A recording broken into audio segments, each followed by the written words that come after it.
Oh. For once, Reuters done some actual journalism on Hunter Biden. Hunter never actually worked in Ukraine, but he worked for Burisma, making $50,000 a month. Then you are home. The Valley's News Talk and podcasts. Talk Central, Phoenix. Really confused because my dad's Latino and my mom is white, so does that mean I can only listen to half of Chips and Salsa? That's the smartest thing I've ever heard anyone say about anything. We are back with the second segment of the Chips and Salsa Show. I'm Alice Lara, aquí con Don Jorge. We're here every Tuesday at 4 p.m. here on Central City Radio, Talk Central Phoenix. Thank you for telling your friends about us. We appreciate you, chipsters. A chipster is anybody that kind of follows our show. Even if you're not that crazy about us, I still call you a chipster because you watch us. So, ha-ha. You're a chipster. You're a chipster, absolutely. So we've got some great guests in studio here with us today. We're so happy. George and I are big pro-lifers because every week we're here. We usually have our buttons on or we're talking about it. We support the pro-life movement very, very heavily. And we'll probably be at that rally on the 2022, January the 15th, 2022. We'll keep reminding you of that because that time has come by really quick. It really does, and if you want to volunteer for it, we're going to talk more about that. You can volunteer, maybe you'd like to donate, whatever you'd like to do and contribute to the cause. We've got a great couple of guests in here. We're going to talk to them in just a few minutes, but I want to tell you quickly about the Arizona Life Coalition, ALC. Okay, it's Arizona Statewide Alliance for all pro-life people, groups, and organizations. Did you know about that? It's pretty cool. We believe that innocent human life at all stages is sacred and must be kept safe, nurtured, and defended. Our purpose is to build up, unify, and strengthen the pro-life community across Arizona. Pro-life pregnancy health centers, crisis shelter for pregnant women and their families, maternity housing during pregnancy and after birth, adoption and foster care programs, post-abortive care and counseling. I'm so glad that you put everything on there because a lot of times people say, well, you don't care about after the baby's born, and that's absolutely not true. We've had many different organizations and foundations and people that do care about that and see through and all the help that truly is out there. If you're out there and you happen to be watching and you're considering not having that baby, please watch this program. Please, just give it a chance and watch, okay? All right, and the website is chooselifeaz.org, chooselifeaz.org. So now, George and I would like to welcome our wonderful guests. We have Tina Drake, who is on the board of directors for Arizona Life Coalition. Welcome. Thank you. And then we also have Marina Salvador Velasquez. Did I get it right? Yes, you did. Okay. She is the coordinator for Office of Marriage and Respect Life, the Diocese of Phoenix. So we're very excited to have them both here to talk about the event. But before we get right into the event, tell us, I kind of gave the outline of what the Arizona Life Coalition is, and you guys are just a wonderful organization. Can you give us an update of what's going on and what you guys are doing? Well, right now, our main focus is the 2022 Arizona for Life March and Rally, which will be occurring on January 15th. It will be downtown. We'll talk about that in just a little bit. Just to give you a little perspective, I'm the 2020 chair for the event. Thank you. Oh, you're welcome. I'm glad to do it. It's awesome. And Marina is on our executive team for that event, as well as working with the Spanish language outreach. And so that's why she's with me today. So, but the ALC, we've finished our transition, so people understand. A lot of people knew about Arizona Right to Life, and then the Arizona Life Coalition. And now, as a 501c3, we are together. There is still a 501c4 arm of Arizona Right to Life. And so they are still in existence. But as a 501c3, we are the Arizona Life Coalition. And our main purpose is to bring together all life-affirming organizations, whether you are a pregnancy resource center, we like to call them PRCs as like our shorthand.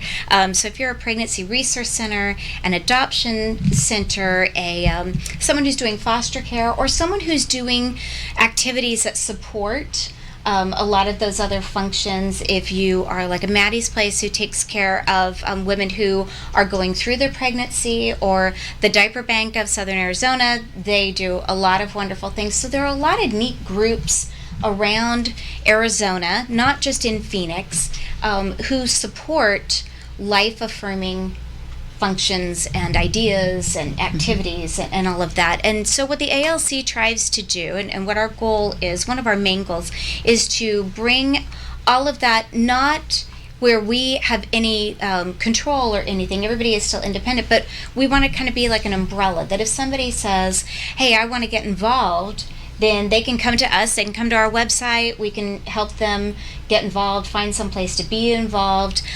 We also want to be able to service and facilitate for women and families who maybe find themselves in a pregnancy that they didn't plan on having.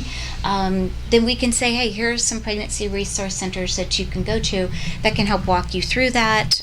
Or other services. There's a great program called Embrace Grace, where they will come alongside these women and their families, and they will help them. So there are just so many different places where people can be involved, or people can get information if they need those services. And that's what the Arizona Life Coalition tries to do. That's a great place. Then that way, if you want to go to the sources, because there's different places to go to out there, but that would be, someone could just call your organization or go to your website and probably find the whole list and get to know, and might save them some time and effort. Right, and one of the things that we're looking at doing with our fundraising, one of the goals that we have with our fundraising over the next year or so, is to prayerfully create a life portal where that can just be all found online. And so you can go, if you're someone who wants to assist or you want to participate in some way, you can go through that area of the portal. And if you're someone who needs services, you can go through that area of the portal.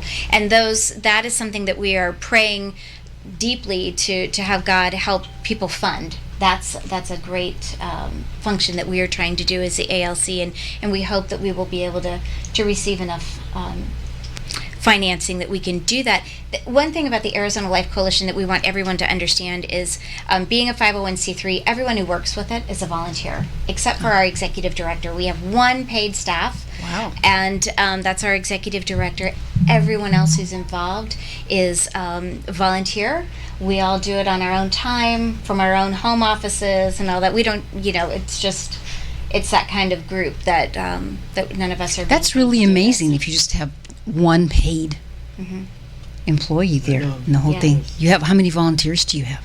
Oh, our volunteer list is growing, isn't it? For the March and Rally, we have 13 committee chairs. Wow. And underneath them, they probably have close to 10 to 15 or more people. So we probably have close to 200 volunteers alone just for the March and Rally, and everyone is doing it out of the goodness of their heart.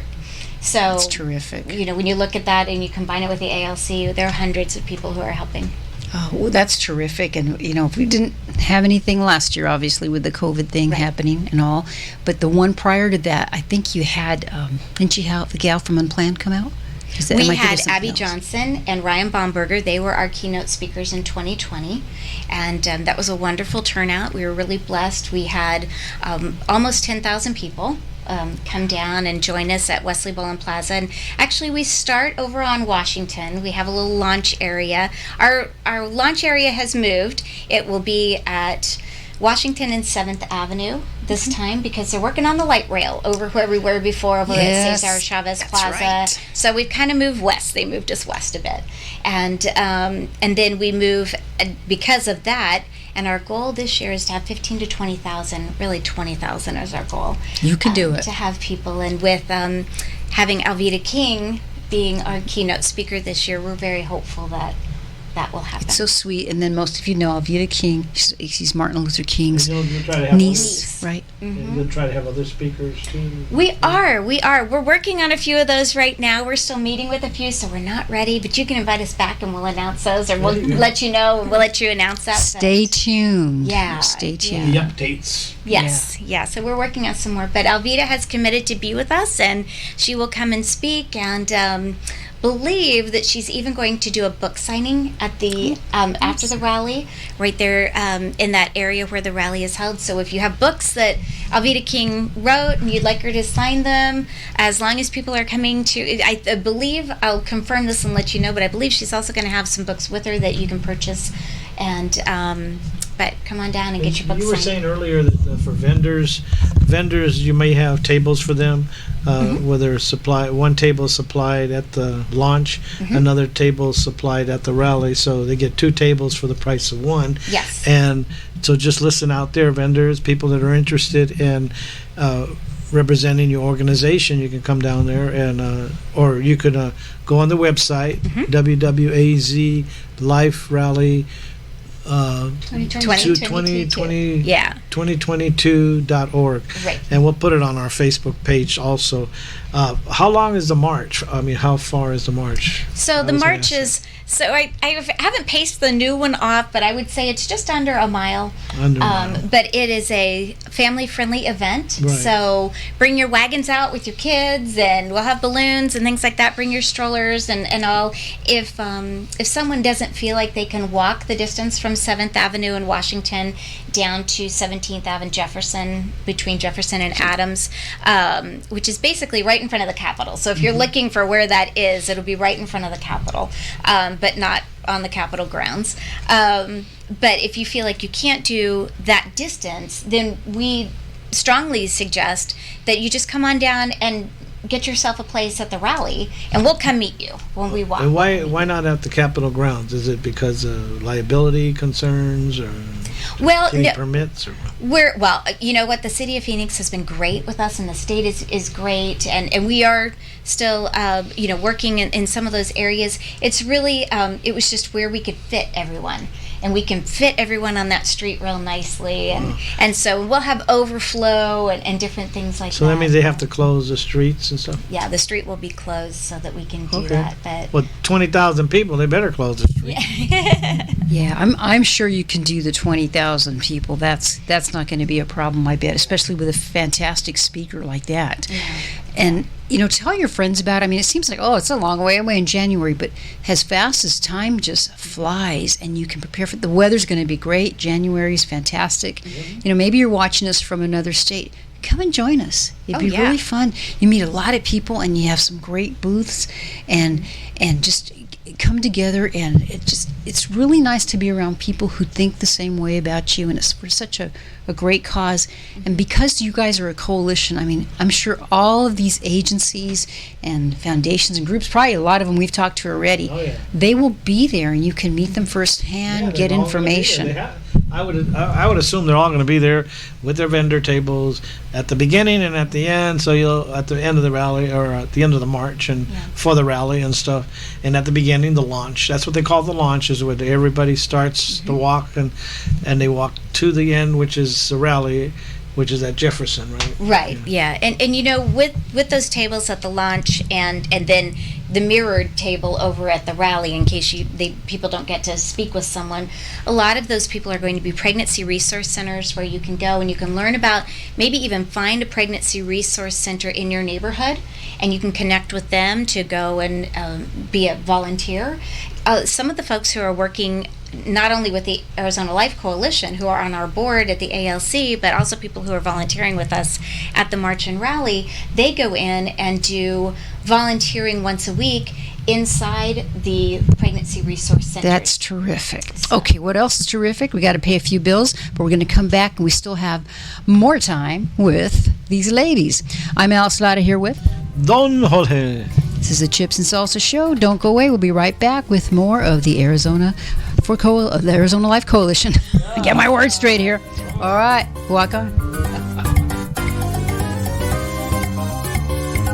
This is the Valley's Say, I'll defend to the death your right to say it. Welcome back to the Chips and Salsa Show. We're here every Tuesday at 4 p.m. My name is Alice Lara, and next to me is Don Jorge El Alacran. He's the Alacran, the Scorpion King. Because one time he got bit by a scorpion. He survived, as you can tell. Survived. So we named him. Blood in me now. Still have the scorpion blood? You didn't have to take a vaccine for that, right? Nope. Okay, good. Yeah. He survived. Thank you very much, all of you chipsters, for tuning in today. We have a wonderful show.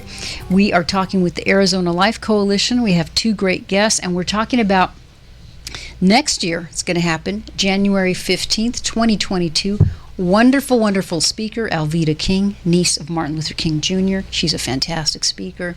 And that's going to be down at gather at 7th Avenue in Washington, and the march is going to be completed by 12:15. The rally starts at the Arizona Capital area, and we're going to keep you posted on all this stuff and what's going on throughout the year. We're hoping that we'll have you guys back. We have in the studio with us, we have Tina Drake and also Marina Salvador Velasquez, and I'm so proud because I remembered all 3 names.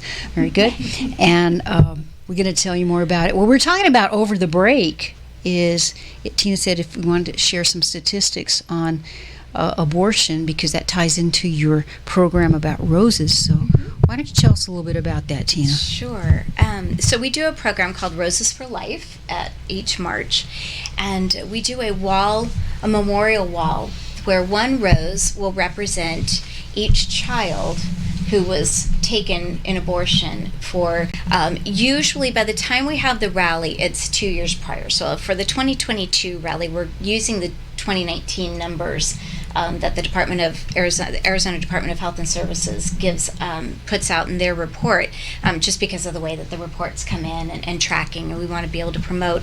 And so we do donations. People can donate $10 for a single rose, or they can donate $100 for a dozen roses or more if they would like. And then when they arrive at the rally, they pick up their rose or roses, and then they put it on the wall down at the rally. And this year, I never want to say it's a goal, because it's not. So we're memorializing 13,097 children who were taken in abortion in 2019 in Arizona. Just in Arizona. Just That's in 2019. And the wall Yes. looks, what is it, a wall?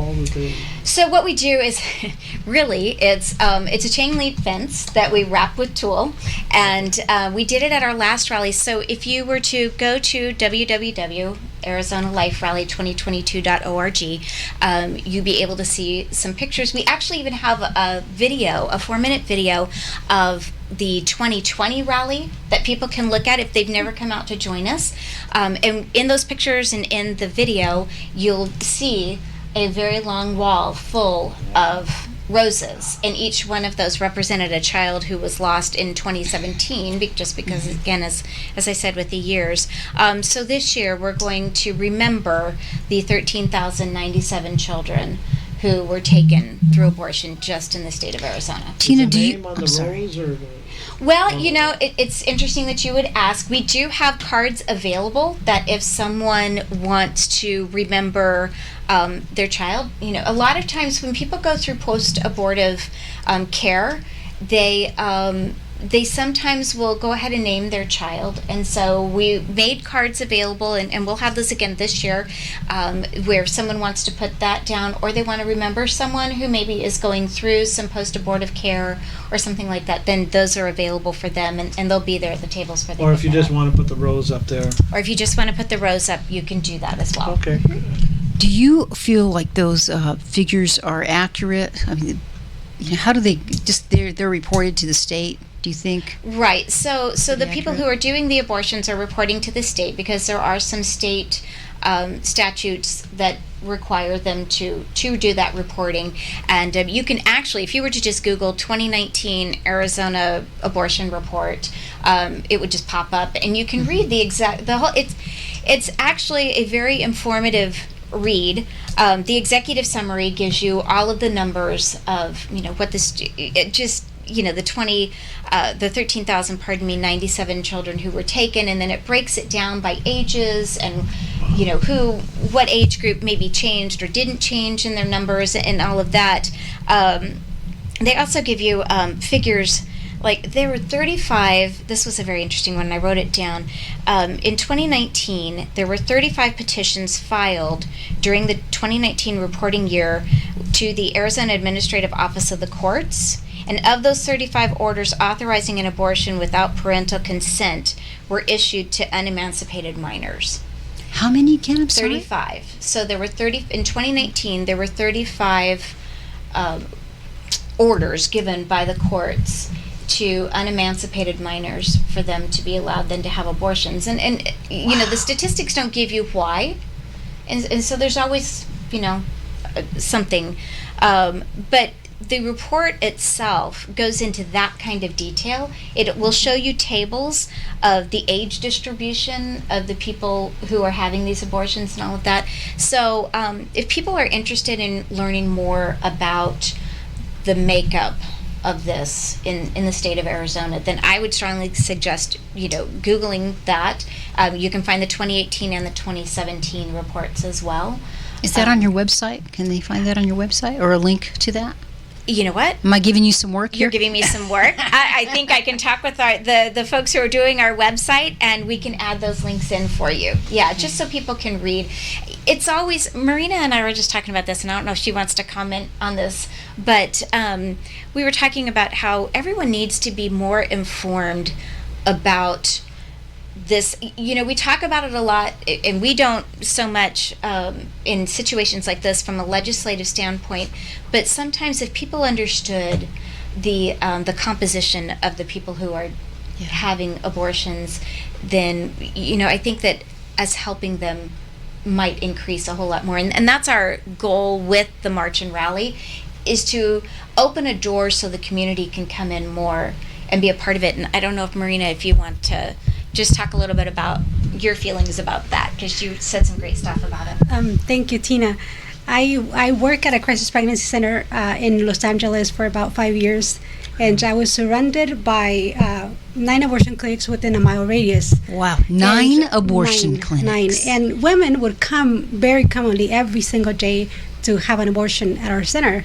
And they would think we were an abortion center. So our job was to inform them, because that's kind of what we want to do. We want to make sure that good before placement, they make a decision, they need to be informed, right?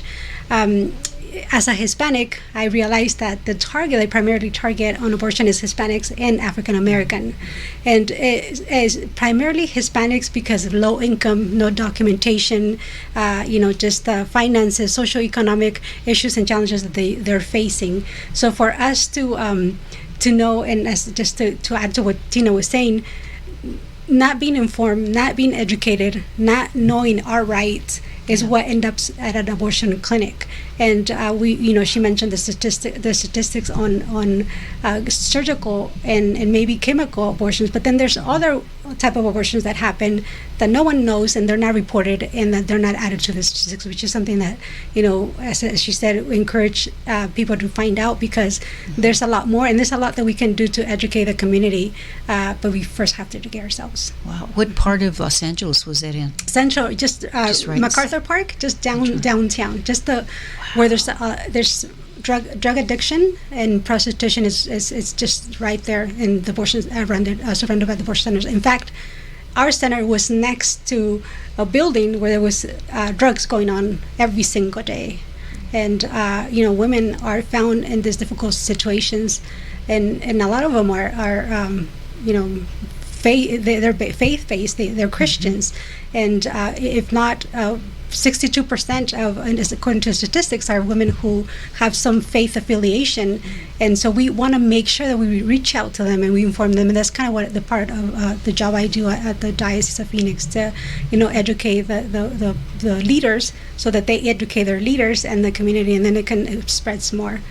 I can't help to think that, as you say, you're informed because you probably, if someone might say, well, I didn't know this resource was available to me, or this other resource, so maybe I really don't have to have an abortion. We have alternatives, adoption, or other things.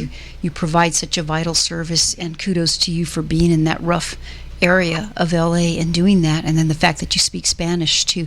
There's so many awful things that still happen. You think, how can that be? They passed laws, they're trying to make things better. I have my own story about that when I was, because Roe versus Wade had just passed.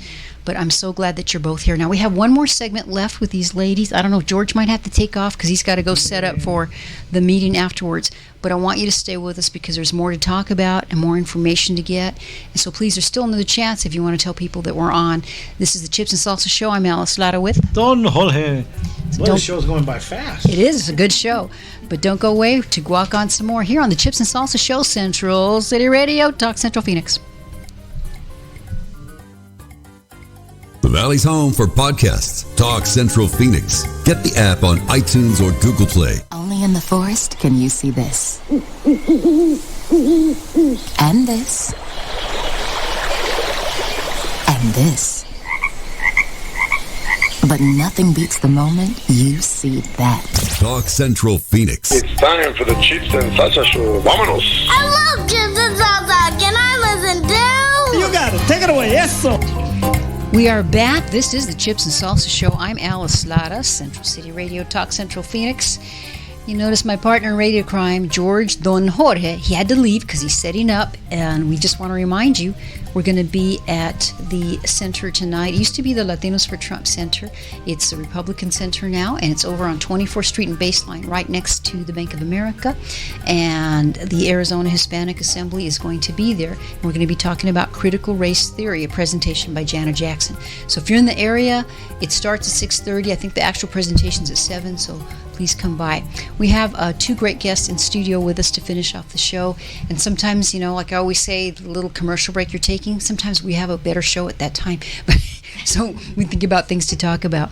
But we're with the Arizona Life Coalition, and they were so gracious to come in. Tina Drake, that I've known for a while now, thank you so much. She's a board director, sits on their board. And also Marina Salvador Velasquez. She is a coordinator here in the diocese, and we were talking about during the break how conveniently some of these, and I want to come up with a worse name than just like an abortion clinic or abortion center, because these are really awful places.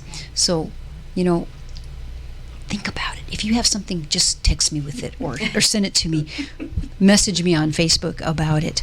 But one of the things that we were talking about during the break is how, if somebody wants to get involved more with your organization, I know you love to take volunteers, or even just with this event, what would you have them do, or talk, and how to talk to people and tell them, you know, get involved, because there's so many things. Maybe you're out there and you're really a pro-life person. This is something you can do, and it's on the weekend, or, you know, you come in and do it when you can, right? Right, exactly. And like I said before the end of the last segment, we want this rally on January 15th of 2022 to be a wide open door for people to join us, to if they don't know how to get involved, and maybe they're busy right now or something, and they're like, okay, well, I'll wait till January. That's great. If you're not busy right now, we are taking volunteers to help in a lot of different areas. I said that we had 13 committees, and every committee could use some help. Some of that would be outreach and fundraising and different things like that, because as I said, this event has to be completely self-funded. It is, so we are out there looking for people who might want to do table sponsorships, or who would like to do other sponsorships that we have available, maybe a little bit larger, and we have all that information on our website, www.azliferally2022.org, and you can connect with those people who are doing that. We do have a volunteer coordinator who is coordinating those volunteers, and so just let us know. I bet you if they texted you, or if they absolutely FaceTime or Facebooked you, you would probably send their name to me, right? And we get them involved. But then we also, every week at 9:30 on Thursday mornings, we have a weekly prayer time on Zoom. Oh, nice. And so that is just a time where anyone, you can go to our website. Again, I've said it a million times, but www.liferally2022.org. And there's a little icon at the top right that has praying hands. If you click into that, then you can fill out your information, and our wonderful prayer committee chairs will send you information, send you the Zoom link, and you just step in with us. We spend about 10-15 minutes praying. It's not a long time. We did it on Zoom so that if someone's in their office or someone is someplace else and they don't have to be somewhere, they can just be with their phone or their iPad or their computer. You just slide in. You don't have to show us your face. You can just kind of slide into just with with your voice, and we pray together. And we have a weekly intention of what we're praying for, and then we just pray for the rally itself or whatever else. People can get involved with the Roses for Life that we were talking about before. You can donate to a single rose for $10 or a dozen roses for $100.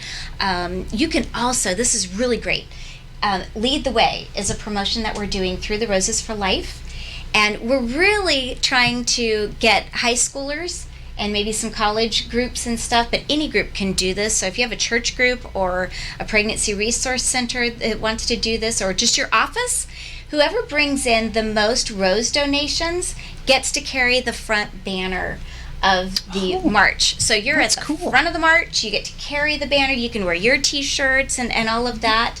And so that's really neat. We have information about that on the website. So if you're at the top of the website and you see Roses for Life, when you tap on that, you'll see Lead the Way also. You can register your group, and then every time you get people to donate to a rose, then they just put your name down, and whatever group brings in the most donations for the roses, then we fill the wall in memory of the children, and then you get that. That's wonderful. Fundraising, table sponsorships, and then on the website there is an info to share button, and that info to share are all PDFs that are like the ones that we brought for you today. They have information about the timeline of the rally, the map of the rally, flyers for Roses for Life, just general save the dates, everything, anything you want is there, and we would love for people to share those with their friends, family.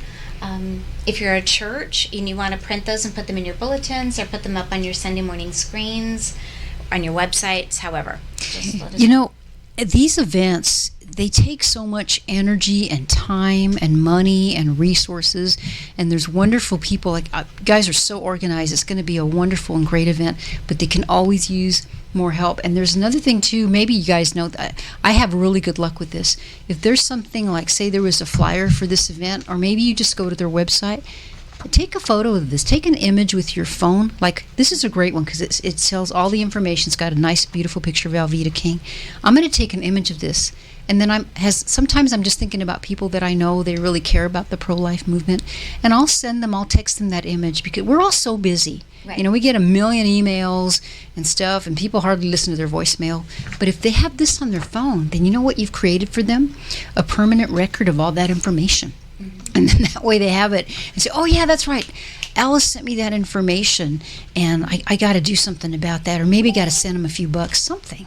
And all of our flyers have a QR code. That's right. Thank you for reminding. Yeah, and so that QR code will send everyone directly to the website. That I would sound like I was a salesperson if I told you it one more time. So, but you are sales, but for the good reason. Yeah, but that I'd be really interested in you all going to Arizona Life 2020. Right. So, but that QR code, even like you said, if you share that through a photo, it even works. Even on the image they can do that. So. Marina, I want to ask you, why don't you take the mic in a few minutes, in Spanish, en español, por favor, just let people tell them about this and encourage them to come. Yes. I put you on the spot. I'm sorry. I meant to say this event is going to be bilingual, and we're making our effort to make it so for the people that speak Spanish come along. Mm-hmm. So sí, me gustaría mucho invitar a la gente que está sintonizándonos en estos momentos, que tengan parientes que hablen español nada más. Esta marcha de Arizona por la Vida va a ser bilingüe, entonces les invitamos a todas las personas que participen y que vengan. Es una oportunidad para apoyar el derecho a la vida. De alguna manera tu presencia significa, estás apoyando, y soy una persona que me paro aquí, que voy ahí, me presento porque creo en el derecho de la vida, en el derecho fundamental de toda persona, que es creada a una imagen y semejanza, y que tenemos el derecho de vivir y tenemos el derecho de decidir, pero también tenemos que estar informados. Así que les invitamos a todas las personas que nos sintonizan, que tienen algún familiar que le interesaría asistir el 15 de enero del 2022 a la marcha de Arizona por la Vida. Very well said. And, I really appreciate you doing that. And because a lot of people will say, oh, well, your show, do you speak Spanish? Well, Spanish is not my first language. I think it might be George's, but we don't do that enough. So I really thank you for that. Hopefully, maybe we can stick that on and make that a little commercial so we can play that during our show. We're down to our last 30 seconds. I'm going to give you 15, 20 seconds. Say what you want to say before we sign off. I would just say we would love for the entire state of Arizona to come out and join us on January 15th, 2022. This isn't just a Phoenix rally. This is a state of Arizona rally. Come out and show your support for life and join us at the Arizona for Life March and Rally, January 15th, 2022. Thank you so much, ladies, for coming in. Arizona for Life. Okay, remember that. Check them out. We'll have information on our Facebook site. We'll have you guys back again before this all happens and give us an update, whatever. We really appreciate it. I'm Alice Lara here. You've been tuning into the Chips and Salsa Show. Thank you, Chipsters. And we'll be back next week, same time at Tuesday at 4 p.m. Take care. Have a wonderful 4th of July, everyone. Be safe, enjoy, and keep fighting for freedom, okay? Because it's worth it, and fight for our unborn as well. All right. Have a great week.